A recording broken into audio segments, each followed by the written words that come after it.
nuôi hấp cái anh khai nuôi chơi bol cái từ nâng rồi bà nâng là thơ bắt bàn là thảo dùng bàn ấy xôn xôn chân chúng ta đây trồng cá là bọc cung rồi đây chua cái tiền chua cái tao ô chua cái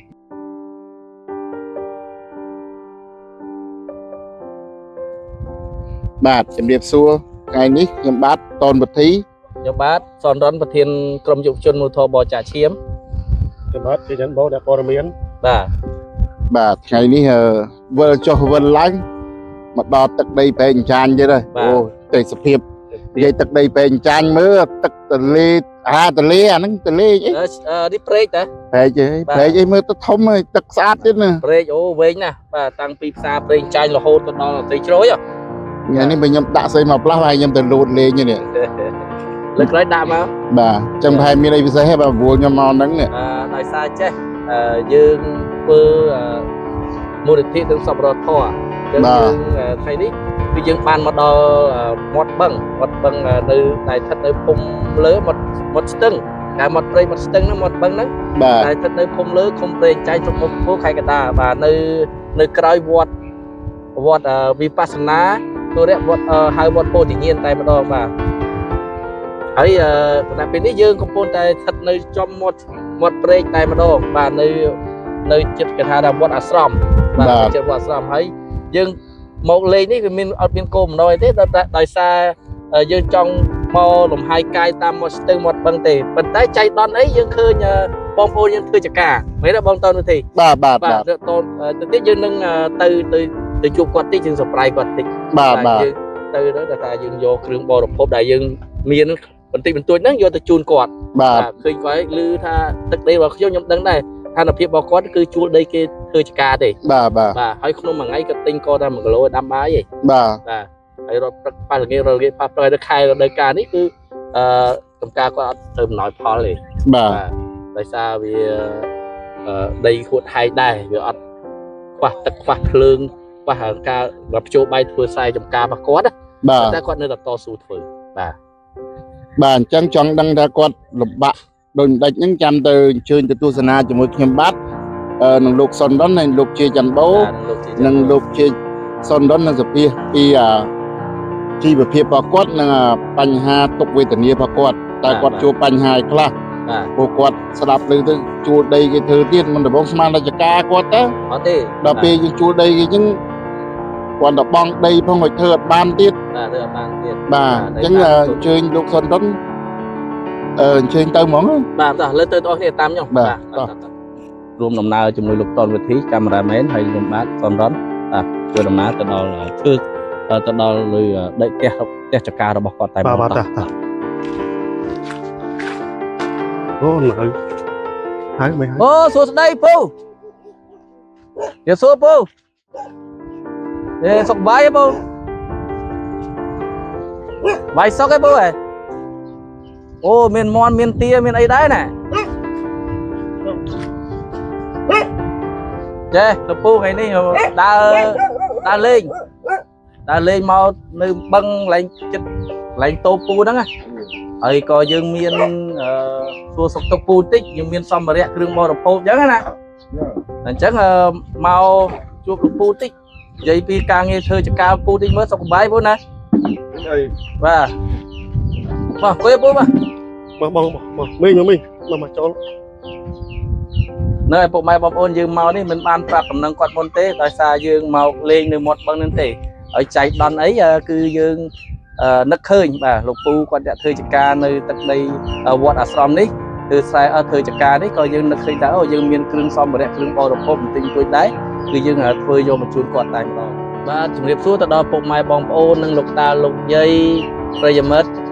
បាទហើយជាពិសេសត្រង់អាយដាមនិងលោកជំទាវថ្ងៃនេះដែរគឺខ្ញុំបានមកដល់ចំការខ្ទមចំការរបស់លោកពូបាទហើយនឹងអ្នកមីងបាទហើយសូមសួរគាត់បន្តិចនឹងការធ្វើចំការភោគផលយ៉ាងម៉េចអីយ៉ាងម៉េចឥឡូវសួរលោកពូការយើងធ្វើចំការហ្នឹងនៅរដូវកាលនេះពូធ្វើបានផលទេពូធ្វើអត់បានផលវាចូលតក់ឲ្យខាវាផលអត់ទៅគីឡូឡើង กอบเธอหอชนำหมอเวลาบ้านน้องยังพอจะยังเธอไปทำไงบ้านมึงจะมาเล่ามาสังไงมาเล่าเปียเล่า ban phần năng บ้านวันนั่ง chắc ca chầm nai tun chầm nai tinh chi anh nó นาย đang mấy đây cũng แต่ตุนติงกีติงน้ำให้เชิญนะ và เชิญนะพอมาหอบนะพอเราบ้านตึนเพราะเท้าบ้านโดยทรงได้ไปจี ôi chắc ca thua nó lôi cắt nó như ban mà bên nào นุ้ยฮอบที่เขาไอ้คลานึง lôi chơi ใจกี chơi ball cây tử นึงเลย và นึงเราจะเธออัดบ้าน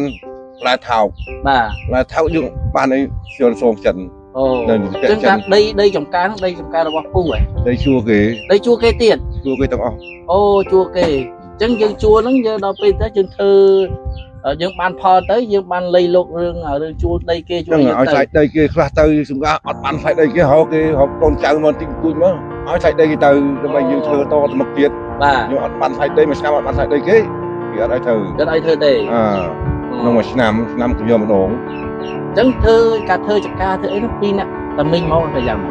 ปีเดียวนึงชัวร์เวติ้งคุยนึง và เวคือการเมืองเลยจังชัวร์เวคลาเตอร์อย่างนั้นอัดไอ้ตั้งไปไอ้ยุบคลาไอ้ไอ้mà mùi mà pi dục ấy ngớp thơ mà muốn giúp ngớp thơ tốt lử miền này ấy ca chip thơ chắc ca năng cô thơ năng miền của man nam ấy dương lộ được nông ca nghe chương chắc ca sai nữa bro thơ mà nó cho chất mà phơi nắm ấy bây giờ nát vừa nát nắng đấy chất mà phơi nam rồi nâng bên tay nơi ta chua đầy kì nó chua đây kia nâng nơi nâng mà chưa là phơi nắm tôm là hay là hơi người ta phơi mấy liêng mấy giang mấy ta bro lịch là ấy là đây đúng không mấy liêng cho cô ấy người ta dương mấy ấy mấy ta chua chua lấy cá để dừng nhóc cá đấy lên pan nhà hay đông như thế này chẳng chòm đúng lấy đi dây pi ca chia ở phía papu vinh ta sắp hay chia ở phía papu giang mấy đây là ca hộp chọc dương giang mấy sắp hay đại dương thưa ca nghe ở thưa chặt tay chặt cá nữa bro ồ chỉ phiệp dừng ngày nữa sân là dừng ngày sân thả bàn tập qua là nghĩ đấy nè và cả dương nữa thưa chòm bàn chòm sấy nó tháo bàn tập qua là nghĩ đấy nè và dương bàn còn dừng ngày bàn làm hội luôn chẳng còn thà dương bàn dương xây bol kia vì muốn mới dương bàn xong thì cơ chẳng nuôi ngày rồi dương hợp kia mới bao nhiêu thưa bàn phò tới dương bàn xong kia từ bàn so hốc là tới chúng ta là cho bạn lại thao chẳng có dừng ngày tới bàn xong đại như từ mình đi dương xây lôi kê chưa chi thôi một tháng ô dương chưa kê xây lôi kê cho mà thưa chặt cá nâng đó về thưa bàn phó dương chặt kẹ về kẹ vân mùi kê cô và nô cô ấy ô dương group bài group giao như tôi cả con này tranh thơm nó họ con liền ô hỏi thế đặc xây lôi xây bao cái nâng rồi xây lôi cái xây nhưng mà tinh ra anh cô tinh cái thì làm anh chưa cái bàn hoặc là các bạn nó cho họ liên đến nữa chân nó không được đời ca này pu ca của mô phô pho chả ca pu giang mấy đây pho như từng ngày của mô ớt bàn bà sao rau mà từng ngày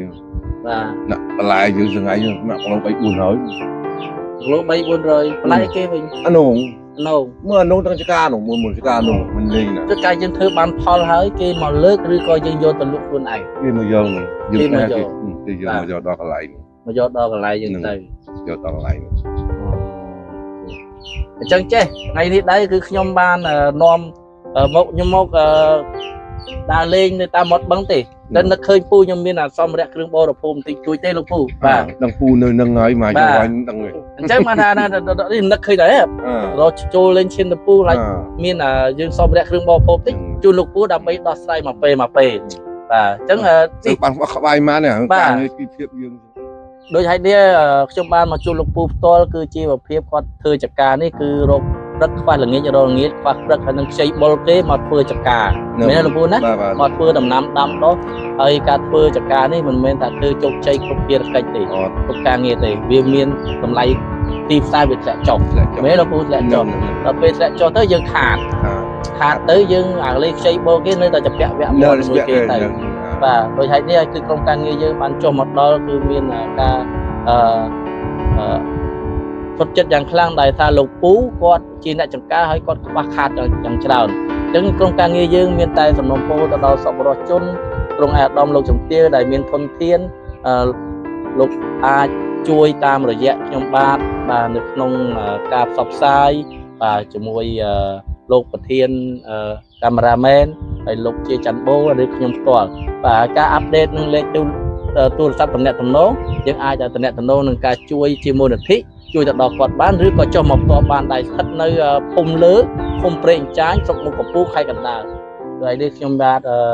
សូមតែសំណូមពរទៅដល់អ្នកមានធនធានត្រង់ឯអាដាមសពរជនសពរធរមេត្តាជួយទៅដល់គាត់បានជាថវិកាឬក៏ជាគ្រឿងបរិភោគក្តីអង្គទឹកត្រីទឹកស្អ៊ីវឬក៏ជាថវិកាជូនទៅដល់គាត់ដើម្បីគាត់ដោះស្រាយជីវភាពប្រចាំថ្ងៃបាទឥឡូវនេះខ្ញុំបានយក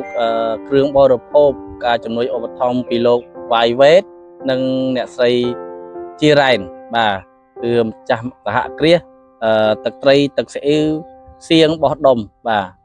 អញ្ចឹងយើងបានមានតែ3កញ្ចប់នេះទេយកឲ្យលោកពូដោយសារយើងអត់មានអីត្រៀមទុកមុនទេហើយដោយសារឃើញគាត់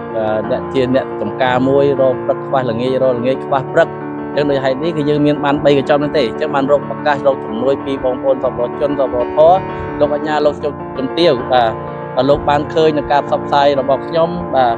លោកអាចចូលរួមបាទជួយទៅដល់គាត់ផ្ទាល់ដែលនៅស្ថិតនៅភូមិលើឃុំព្រែកអញ្ចាញស្រុកមុខកំពូលខេត្តកណ្ដាលឬក៏តាមរយៈយើងខ្ញុំនឹងដឹកនាំជំនួយផ្ទាល់ឬក៏ជាថវិកាក្តីគ្រឿងបរិភោគក្តីយកមកជូនលោកពូផ្ទាល់តែម្ដងលោកពូបាទជាពិសេសសូមថ្លែងអំណរគុណទៅដល់ចាក់សហគ្រាសវាយវេតលោកវាយវេតនិងអ្នកស្រីជីរ៉ែនបាទបានឧបត្ថម្ភគ្រឿងបរិភោគបន្តិចបន្តួចក្តីគឺគាត់ជួយគ្រប់ទាំងអស់ឲ្យតែមានបងប្អូនយើងកន្លែងខ្វះខាតគឺគាត់មានការឧបត្ថម្ភគ្រប់កន្លែងគ្រប់កន្លែងតែម្ដងបាទនឹងការចោះជួយហើយទីបញ្ចប់លោកពូមានយើងថ្លែងអំណរគុណដល់ម្ចាស់ឧបត្ថម្ភយើងទីមកលោកពូបាទអ្នកមេងនិយាយតិចមកបាទនិយាយតែមួយម៉ាត់ទៅបាទអរគុណដល់ម្ចាស់ជំនួយដែលជួយយើងដល់ខ្ញុំឲ្យគាត់ហើយទីមានបានតិចជុំឲ្យចម្រើនទៅមុខបាទអីអ្នកមេងហើយទៅទីបញ្ចប់បាទទីបញ្ចប់សូមគោលប្រកាសទៅដល់ម្ចាស់ជំនួយទៅដល់